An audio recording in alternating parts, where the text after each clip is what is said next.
जय हिंद दोस्तों। क्या है डेटा साइंस और क्यों इसकी डिमांड दिन पर दिन बढ़ती जा रही है? आपने देखा होगा फेसबुक, यूट्यूब पर बहुत सारे डेटा साइंस के ऐड आते हैं कि डेटा साइंटिस्ट को इतना पैकेज मिला, डेटा एनालिस्ट को इतना पैकेज मिला, एमएल इंजीनियर को इतना मिला। डेटा साइंस ना एक फील्ड है जहाँ पे डेटा को एनालाइज करके उसमें से वैल्यूएबल इंसाइट और इन्फॉर्मेशन को निकाला जाता है। इसमें मैथमेटिकल टेक्निक, स्टैटिकल मॉडल और मशीन लर्निंग एल्गोरिदम का इस्तेमाल किया जाता है ताकि हम बड़े डेटा सेट से पैटर्न और को समझ सकें। ये चीज़ों को प्रेडिक्ट करने, डिसीजन मेकिंग को इम्प्रूव करने और बिजनेस प्रॉब्लम को सॉल्व करने में मदद करता है। ओवरव्यू ऑफ डेटा साइंस का सिलेबस। जब आप डेटा साइंस की पढ़ाई पूरी खत्म कर लोगे, उसके बाद आप जब जॉब के लिए अप्लाई करोगे तो आप डेटा साइंटिस्ट के पद पे लगोगे ये जरूरी नहीं है। आप data analyst, machine learning engineer, deep learning engineer किसी भी पद पे आप लग सकते हो। अब डेटा साइंस की पढ़ाई के लिए हमें क्या क्या टूल्स यूज करने पड़ते हैं, तो पहला आता है हमें कोडिंग लैंग्वेज चूज करनी पड़ती है।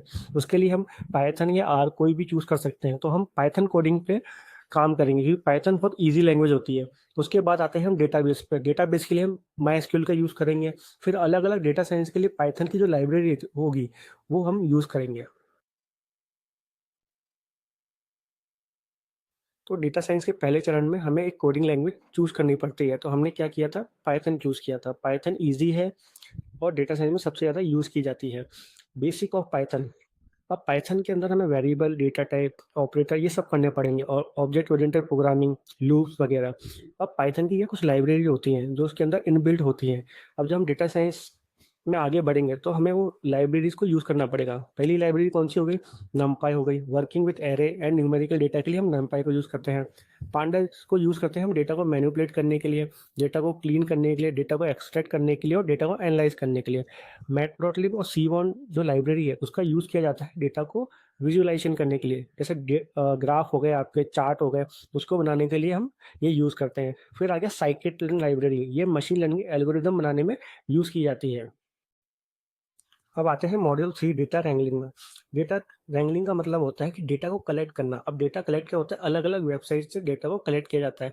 इसके लिए अलग अलग लाइब्रेरी होती है, जैसे example web scrapping, beautiful soap और स्क्रैपी, एपीआई। अब इसमें डेटा भी अलग अलग फॉर्मेट में होता है। कैसा होता है, आपने देखा होगा CSV format, Excel format, Excel आपने यूज़ किया होगा, जेएसएन एंड एसक्यूएल डेटाबेस। तो हम इनसे कनेक्ट करके डेटा को एक्सट्रैक्ट करते हैं। फिर उसके बाद क्या करते हैं, हम डेटा को क्लीन करते हैं। मैंने बताया था डेटा को क्लीन करने के लिए हमें पांडास की ज़रूरत पड़ती है, पांडास लाइब्रेरी की। तो उसमें डेटा क्लीन के लिए हैंडलिंग मिसिंग डेटा, डेटा को ट्रांसफॉर्मेशन किया जाता है, डेटा को नॉर्मलाइजेशन स्टैंडर्डाइजेशन किया जाता है, आउटलेट जो होते हैं उसको डिटेक्ट किया जाता है। उसके बाद डेटा को प्री प्रोसेसिंग किया जाता है, फीचर सिलेक्शन, फीचर इंजीनियरिंग व अलग अलग पीसीएस में यूज़ किया जाता है। Module 4 statics and probability. इसमें हम descriptive statics, measure of centre tendency, mean, median, mode, ये शायद आपको ध्यान हो, आपने थोड़ा बहुत पढ़ा हो, तो हम इसमें पूरा अच्छे से पढ़ेंगे। ये सब स्टैटिक्स एंड प्रोबेबिलिटी में पढ़ा जाएगा। अब आते हैं अगले चरण मॉड्यूल 5 पे, डेटा विजुअलाइजेशन। अब डेटा विजुअलाइजेशन में एक तो मैंने बताया था पाइथन में लाइब्रेरी होती है मैटप्लॉटलिब, सीबॉन। इसके थ्रू हम प्लॉट बनाते हैं, ग्राफ बनाते हैं, चार्ट बनाते हैं। फिर उसके बाद एक अलग सॉफ्टवेयर होता है डेटा विजुअलाइजेशन करने के लिए, उसे कहते हैं हम टैबलू और पावर बीआई। जब बड़ा डेटा आएगा ना हमारे पास, तो हम उससे अच्छे से चार्ट, जैसे आप उसमें देख रहे हो, ये सारे चार्ट बनाए जाते हैं टैबलू और पावर बीआई पे। अब इसमें हम क्या क्या बनाते हैं, line plot, scatter plot, bar chart, histogram, heat map, pair plot, box plot. तो डेटा विजुअलाइजेशन से क्या होता है, आपका जो डेटा है वो अच्छे से दिखता है और जल्दी समझ आता है। जब आपके मैनेजर या आपके बड़े सीईओ को आप डेटा दोगे तो वो आपके जो न्यूमेरिकल डेटा उससे समझ नहीं आएगा, उसको उसको डेटा विजुअलाइजेशन करके आपको दिखाना पड़ेगा ग्राफ और चार्ट की मदद से।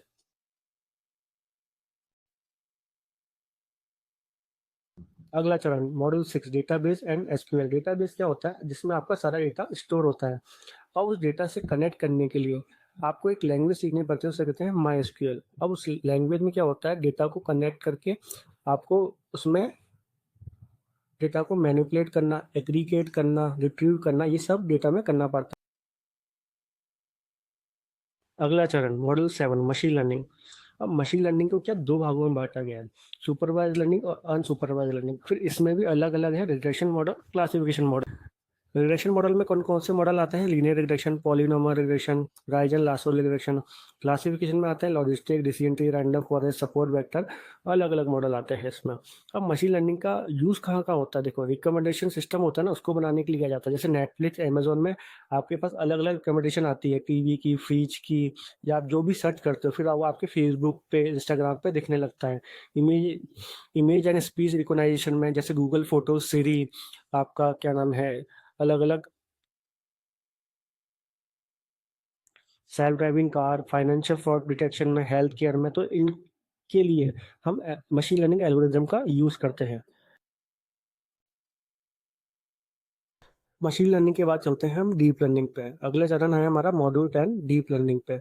अब डीप लर्निंग वाले क्या होते हैं? डीप लर्निंग वालों की सैलरी भी बहुत ज़्यादा होती है, क्योंकि डीप लर्निंग में हम न्यूरल नेटवर्क का इस्तेमाल करते हैं। Activation function, forward and back propagation, loss function. Deep learning में अलग अलग फ्रेमवर्क बनाते हैं। इसमें हम अलग अलग लाइब्रेरी जैसे टेंसर फ्लो, कीरास, पाइटॉर्च, ये हम लाइब्रेरी को पढ़ते हैं। अब इसमें हम अलग अलग एल्गोरिदम होते हैं इसमें।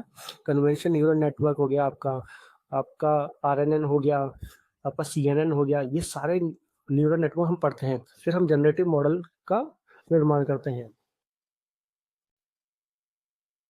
अगला चरण है मॉड्यूल 11 नेचुरल लैंग्वेज प्रोसेसिंग का। अब जब आप नेचुरल लैंग्वेज प्रोसेसिंग पढ़ेंगे ना, आपको ऑटोमेटिक समझ आ जाएगा इसका मतलब क्या है। लेकिन मैं इसमें अभी बता देता हूँ इसमें आता क्या क्या है। टेक्स्ट को प्री प्रोसेसिंग करना। आपने देखा होगा कि आप जो टेक्स्ट लिखते हो उसके बाद एआई उसको बोल देता है, उसके बोलने में मदद करता है। तो इसमें टोकनाइजेशन, स्टेमिंग, लेमेटाइजेशन, या आप कुछ भी सर्च करते हो तो उससे रिलेटेड अलग अलग वर्ड आपके सामने आ जाते हैं। तो ये सब एनएलपी की मदद से होता है। अगला चरण आ गया मॉड्यूल 12 टाइम सीरीज एनालिसिस। इसमें हम पढ़ेंगे introduction to time series data क्या होता है, टाइम सीरीज डिकम्पोजिशन क्या होता है, ARIMA SARIMA model, exponential smoothing, forecasting techniques क्यों यूज़ की जाती है, प्रॉफिट मॉडल क्या होता है। अगला चरण module 13 data science project lifestyle. पहले कोई प्रॉब्लम होती है हमारे पास, उसी का हम सॉल्यूशन निकालेंगे। अब हमें कोई डेटा दिया, उसके बाद हमें उसको डेटा को मैन्युपुलेट, क्लीन करना पड़ेगा, उसको मैन्युपुलेट करना पड़ेगा, उसको एनालाइज करना पड़ेगा। उसके बाद अगर हमें बोला जाता है कि इसकी मॉडल बिल्डिंग करो, तो हम मॉडल बिल्डिंग करेंगे, उसको वैलिडेट करेंगे, फिर उस मॉडल को डिप्लॉय करेंगे। मॉडल डिप्लॉयमेंट का मतलब होता है सॉफ्टवेयर में बदलेंगे उसको, फिर परफॉर्मेंस और मॉनिटरिंग की जाती है उसकी। तो ये हो गया आपका डेटा साइंस का प्रोजेक्ट पूरा लाइफ